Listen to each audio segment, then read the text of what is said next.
Bismillahirrahmanirrahim. Alhamdulillahirabbil alamin. Ikhwatu iman yang dirahmati Allah, sungguh di antara sekian banyak perasaan sedih yang kita rasakan, namun sesungguhnya bila kita jujur dan mau mengalokasikan waktu secara serius, terlalu banyak nikmat Allah yang kita rasakan dan kita nikmati. Hal-hal yang kecil yang biasanya terabaikan tidak sebagai nikmat, itulah sebetulnya nikmat yang paling mahal dan paling besar. Dan terbesarnya lagi tentu nikmat iman dan Islam, serta gemarnya kita, cintanya kita kepada ilmu yang Rasulullah ajarkan kepada kita, kemudian kita akan menyebarkannya kepada yang lain, karena kita tahu bahwa amalan soleh layak menjadi teman hidup kita nanti di langit akhirat yang tak berbatas. Dan salah satu ibadah yang perlu kita perhatikan adalah tentang bagaimana sholat kita. Mari kita masuk pada pembicaraan bagaimana posisi telapak kaki waktu sujud. Hadis-hadis yang menjelaskan tentang posisi anggota badan waktu sujud, seperti antara dua paha dan lutut, antara perut dengan paha, antara tangan dengan badan, semuanya dalam posisi renggang. Mohon diperhatikan, saya ulangi, antara dua paha dan lutut, antara perut dengan paha, antara tangan dengan badan, semuanya itu harus dalam posisi renggang yang wajar. Maka dapat dipahami bahwa posisi kedua telapak kaki pun direnggangkan sesuai pada bagian-bagian di atasnya tadi yang saya sudah sebutkan. Jadi kedua telapak kaki pun direnggangkan dan tidak dirapatkan. Dalil-dalil yang membicarakan tentang itu, yang pertama adalah wa idza sajada farraja baina fakhidaihi, dan apabila beliau Rasulullah sujud maka merenggangkan kedua pahanya, ghairu hamilin batnahu ala syai'in min fakhidaihi, tanpa membebankan perutnya pada kedua pahanya sedikit pun. Hadis riwayat Al-Baihaqi dalam kitab As-Sunan Al-Kubra jilid 2 halaman 115. Dalam hadis ini beliau merenggangkan pahanya, ya. Asy-Syaukani rahimahullah berkata, ungkapan merenggangkan kedua pahanya ini maksudnya adalah merenggangkan antara kedua pahanya, kedua lututnya, dan kedua telapak kakinya. Demikian Imam Asy-Syaukani. Para ulama dalam mazhab Syafi'i berkata, merenggangkan antara kedua telapak kakinya itu kira-kira seukuran sejengkal. Bisa dilihat di Nailul Awtar jilid 2 halaman 297.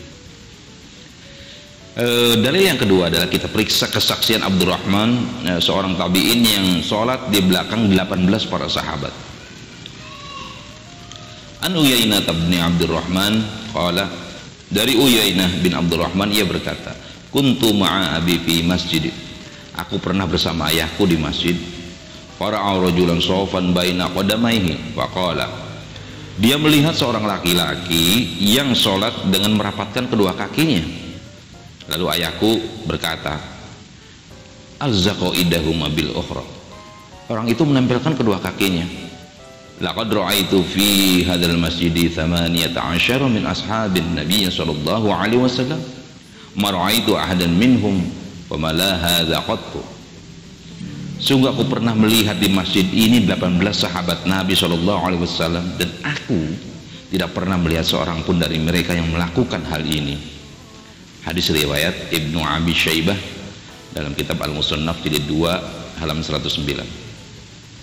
Mari kita lihat hadis yang semakna pada dalil yang ketiga ini dari Rifa'ah bin Rafi.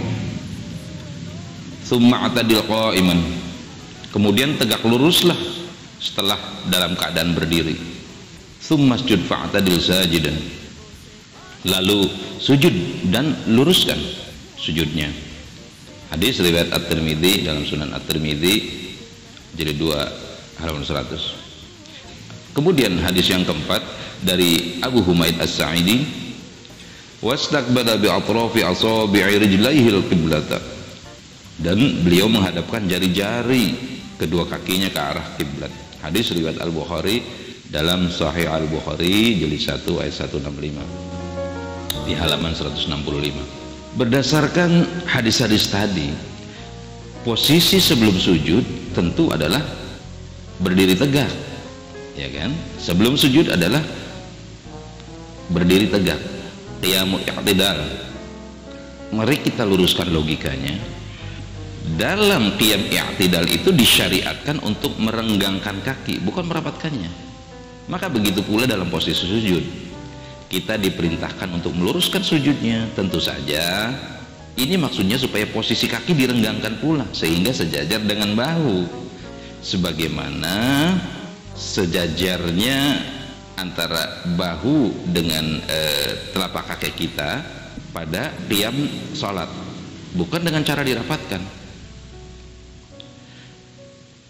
Ikhwati iman yang dirahmati Allah, adapun hadis yang menerangkan tentang posisi tumit dirapatkan ketika sujud itu kedudukannya dhaif, sebagaimana Aisyah berkata, faqatu Rasulullah sallallahu alaihi wasallam wa kana ma'i ala firash.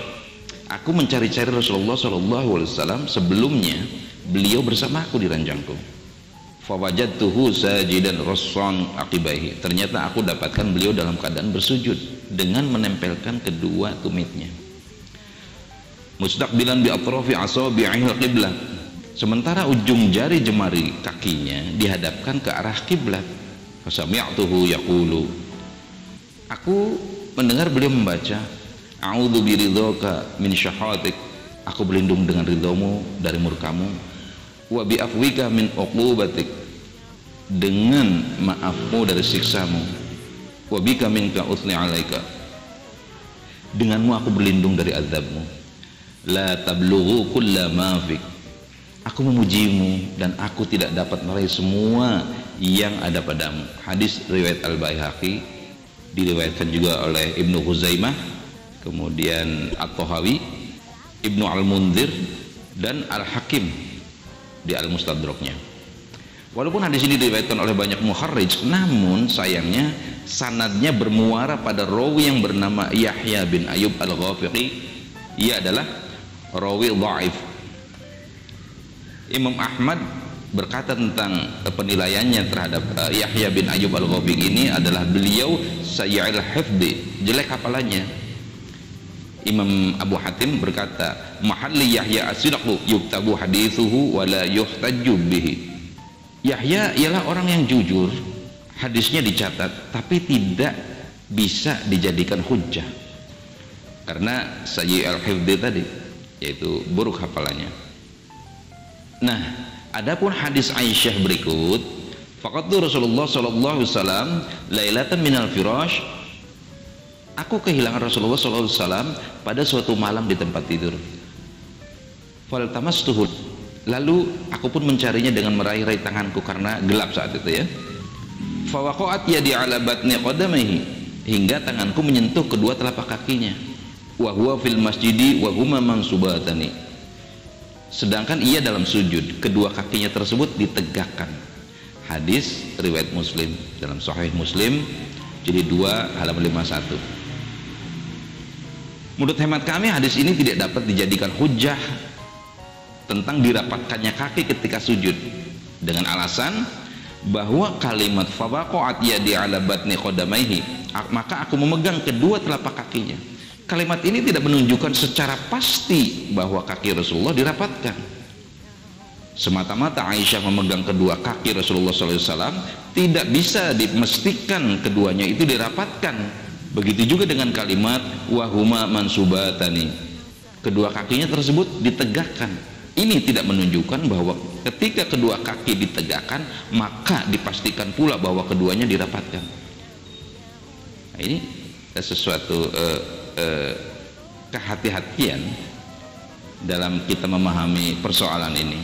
Maka kedua alasan tersebut dilalahnya masih ihtimal, masih mengandung kemungkinan, sehingga tentu tidak bisa dijadikan hujjah, tidak bisa dijadikan suatu argumen dalil yang finally. Sebetulnya hal ini tidak aneh karena sesuai dengan kaidah ma'al ihtimali yasqutul istidlal. Bersamaan dengan adanya ihtimal atau kemungkinan-kemungkinan, maka gugurlah istidlal tersebut. Lihat di Ta'sis Al-Ahkam jilid 2 halaman 80. Demikian, mudah-mudahan bermanfaat. Assalamualaikum warahmatullahi wabarakatuh. Se você disser que eu desafio no amor,